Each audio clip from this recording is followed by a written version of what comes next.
श्री शिवाय नमस्तुम दोस्तों, हर हर महादेव। आप सभी लोग जानते हैं कि 22 अप्रैल 2024 को है सोमवार और चतुर्थी का दिन। दोस्तों, सोमवार का दिन तो होता ही है भगवान शिव जी को बहुत प्रिय। जब साथ में पड़ जाए चतुर्थी तिथि तो इससे अच्छी बात और क्या हो सकती है। दोस्तों, आप लोगों को इस सोमवार चतुर्थी के दिन एक गंगा के जल की कटोरी वाला उपाय जरूर करना चाहिए, क्योंकि दोस्तों ये जो उपाय है, इस उपाय को करने से आपके जीवन में जो भी बड़ा सा बड़ा काम होगा पूर्ण हो जाएगा। आपके बहुत सारे प्रयास कर लिए हैं, काम पूरा नहीं हो रहा है, अपनी तरफ से मेहनत कर रहे हैं लेकिन वे काम नहीं हो रहा है। चाहे नौकरी से जुड़ा हो, चाहे परीक्षा से जुड़ा हो, चाहे धन से जुड़ा हो, चाहे कोई भी काम हो, अगर अटका हुआ है, रुका हुआ है, तो आपको इस गंगा के जल से कटोरी वाला उपाय जरूर से करना चाहिए। इससे आपका काम अवश्य पूरा होगा। आपकी जो मनोकामना है वह भी इस उपाय से पूर्ण हो जाएगी। अगर आपके जीवन में कोई दुख है, परेशानियां हैं और छुटकारा पाना चाहते हो तो आपके लिए ये वाला उपाय बहुत ज्यादा लाभदायक हो सकता है। इसलिए आप लोगों को एक गंगा के जल कटोरी वाला उपाय जरूर करना चाहिए। इस वाले उपाय को अच्छे से आपको समझना चाहिए।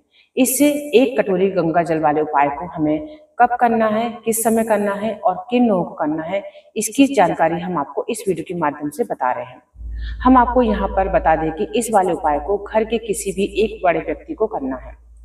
अब वो बड़ा व्यक्ति मुखिया भी हो सकता है, चाहे महिला हो, चाहे बहन हो, चाहे बेटी हो, कोई भी एक इस उपाय को कर सकता है। घर में से सभी को ये उपाय करने की आवश्यकता नहीं है। घर का एक व्यक्ति इस उपाय को कर सकता है, जिससे कि लाभ सारे परिवार को मिलेगा। चलिए जान लेते हैं दोस्तों, इस वाले उपाय को हमें किस प्रकार से करना है। देखिए दोस्तों, इस उपाय को आप प्रदोष काल के समय भी कर सकते हैं और सुबह के समय भी कर सकते हैं।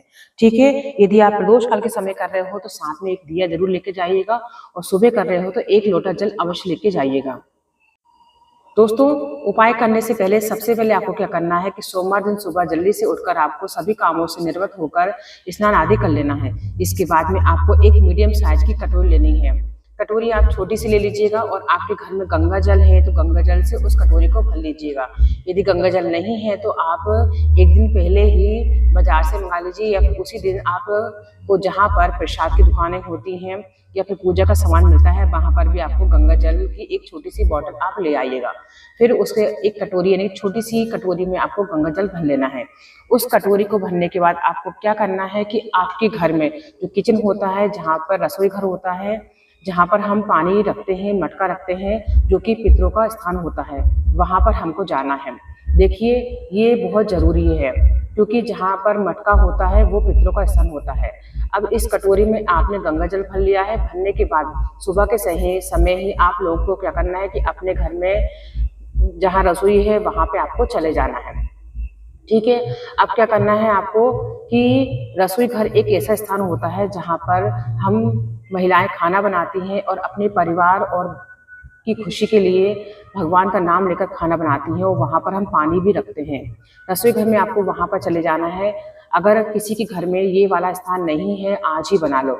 ये अपने पितरों का स्थान होता है। आपके घर में, रसोई घर में एक स्थान एक ऐसा हो जरूरी होना चाहिए जहाँ पर मटका रखा हुआ हो, परंडा रखा हुआ हो, जहाँ से आप लोग पीने का पानी कभी कभार ले सकते हो, भरते हो उस जगह से।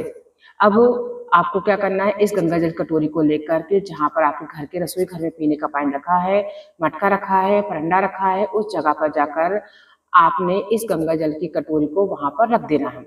किसी भी अच्छी सी जगह पर वहीं पर रख देना है। अब इस गंगा जल की कटोरी को रखने के बाद में आप लोगों को क्या करना है कि एक सिक्का लेकर आना है। मतलब सिक्का चाहिए, हमें नोट नहीं चाहिए। 1 का सिक्का हो, 2 का सिक्का हो, 5 का सिक्का हो, 10 का सिक्का हो, जो भी आपके पास में सिक्का हो वो आपको ले लेना है। ठीक है, सिक्का नया जरूर नहीं, आपके पास पुराना सिक्का ही होगा चलेगा, बस आपको नोट नहीं लेना है। ठीक है, अब क्या करना है, आप लोगों को एक सिक्का ले लेना है।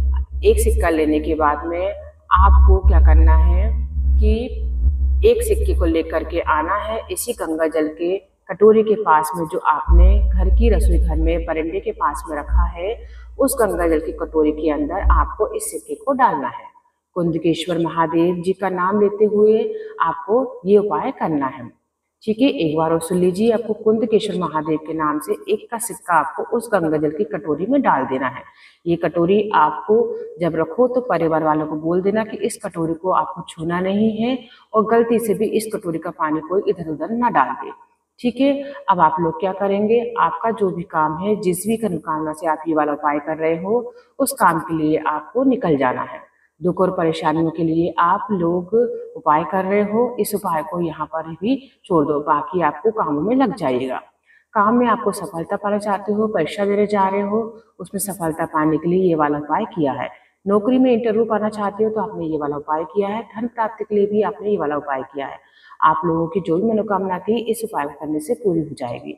अब ये कटोरी आपने रखी है, इसे सुरक्षित रखे, रहने दे, इसे वहां से उठाना नहीं है।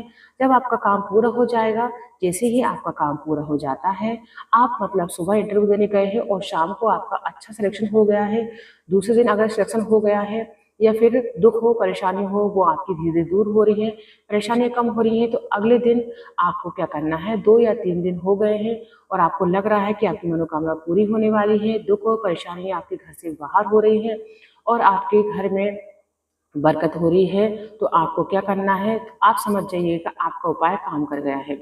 जब तक इस कटोरी को हाथ नहीं लगाना है, जब तक आपको काम पूरा ना हो जाए, जब तक आपकी मनोकामना पूरी ना हो जाए, जब तक कि आप उस कटोरी को वहीं रखा रहने दीजिए। मनोकामना अवश्य पूरी होगी, विश्वास रखिएगा। अब इस कटोरी के पास में सुबह सुबह ही आना है, 10, 11 या 12 बजे के पहले ही आ जाना है। आने के बाद इस कटोरी को उठा लेना है। जब उठाना है, जब आपका काम पूर्ण हो जाए, इस गंगा जल की कटोरी को उठाना है। शुद्धता का विशेष ध्यान रखिएगा। नहाने के बाद में, स्नान करने के बाद में ही आपको इस गंगा जल वाली कटोरी को उठाना है। अब इसके बाद में आपको शिव मंदिर जाना है, शिवालय जी के पास जाना है जहाँ पर शंकर जी विराजमान होते हैं। वहां जाकर आपको इस कटोरी को लेकर जाना है, सिक्का उसी के अंदर रहने देना है। आपको क्या करना है, अभी सिक्का नहीं निकालना है और उस गंगा जल की कटोरी को उस सिक्के के साथ लेकर आपको अपने घर के पास में जो शिव मंदिर है वहां पर पहुंच जाना है। शिव जी के मंदिर में जैसे ही आप लोग प्रवेश करोगे तो आपको क्या करना है कि गंगा जल की कटोरी आप लेकर आए हो, उसके अंदर जो सिक्का पड़ा हुआ उस सिक्के को आप लोग निकाल लोगे। ठीक है, निकालने के बाद उसकी मंदिर की जो दान पेटी होती है या फिर जहाँ पर हम चढ़ाते हैं वहां पर आपको रख देना है, या फिर आपको को कन्या को भी इस सिक्के को दे सकते हैं। उस सिक्के को चढ़ाने के बाद आप लोगों को इस गंगा जल कटोरी को लेकर के शिव जी के पास में जाना है और शिवलिंग के ऊपर इस गंगा जल के आपको चढ़ा देना है। वहां पर भी आपको कुंदकेश्वर महादेव का नाम लेना है। अब आपको लग रहा है कि आपकी मनोकामना पूरी हो गई है और आपका उपाय पूरा हो गया है, तो भगवान जी से आपका धन्यवाद आप बोल दीजिएगा कि हे कुंदकेश्वर महादेव, आपने मेरी मनोकामना पूरी करी है, मेरा काम पूरा हो गया है और आपका बहुत बहुत धन्यवाद।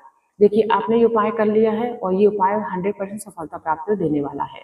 ठीक है, तो आप लोग इस उपाय को सोमवार दिन अवश्य कीजिएगा। उपाय बहुत ही सरल, बहुत ही आसान है और इस उपाय को आप अवश्य करके देखिएगा।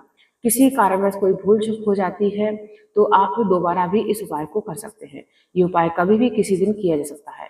ये हमेशा पूर्णता फल देने वाला होता है। आपके जीवन की जो भी परेशानियां होंगी, दुख होंगे, भगवान से प्रार्थना कीजिएगा, उनसे विनती कीजिएगा, उन्हें धन्यवाद दीजिएगा कि हमारे जीवन के सारे दुख दूर कर दीजिए, हमारी मनोकामना पूर्ण कर दीजिएगा। दोस्तों, हमने आपको इस वीडियो के माध्यम से 1 करोड़ गंगा जल वाला उपाय बताया है। आशा करते हैं कि उपाय आपको आसान और सरल लगा होगा। मनोकामना पूर्ति उपाय है, कार्य में सफलता प्राप्त करने वाला उपाय है, तो आप इस उपाय को अवश्य कर लीजिएगा। चलिए दोस्तों, अब जान लेते हैं दूसरा उपाय जो कि हमें सोमवार के दिन ही करना है। देखिए, ये उपाय धन प्राप्ति के लिए है। यदि आपको धन का आगमन चाहिए, धन प्राप्ति चाहिए, आप काफी समय से कोई कार्य कर रहे हैं लेकिन अटका हुआ पूरा नहीं हो रहा है, तो आपको क्या करना है, शंकर जी के मंदिर में जाना है और वहां पर आपको घी का दीपक जला देना है। इस उपाय करने से पहले आप क्या करिएगा कि जो भी आपकी पूजा अर्चना होती है पहले आप वो कर लीजिएगा, उसके बाद में आपको दीपक जलाना है। घी का दीपक जला करके आपको 1 चुटकी काले तिल उस घी के दिए में डाल देनी है और भगवान महादेव से प्रार्थना करनी है कि जो भी आपका कार्य अटक रहा है, चाहे वो धन से संबंधित हो, नौकरी से संबंधित हो, विवाह से संबंधित हो या अन्य कोई भी कार्य हो जो अटका हुआ है, महादेव आपका कार्य पूरा कर दे। ये उपाय बहुत ही सरल, बहुत ही आसान है। वैसे तो हम रोज मंदिर जाते ही हैं और भगवान जी को दीपक लगाते ही हैं। ऐसे में बस आपको 1 चुटकी काले तिल उसमें डालना है और तुम्रका जी का नाम बोलकर इस उपाय कर देना है। दोस्तों, आज के लिए हमने आपको 2 उपाय बता दिए हैं। इन उपायों को आप अवश्य कीजिएगा और आपके जीवन में आ रही परेशानियों भी दूर करे महादेव। हम ऐसी महादेव से प्रार्थना करेंगे। धन्यवाद दोस्तों। हर हर महादेव।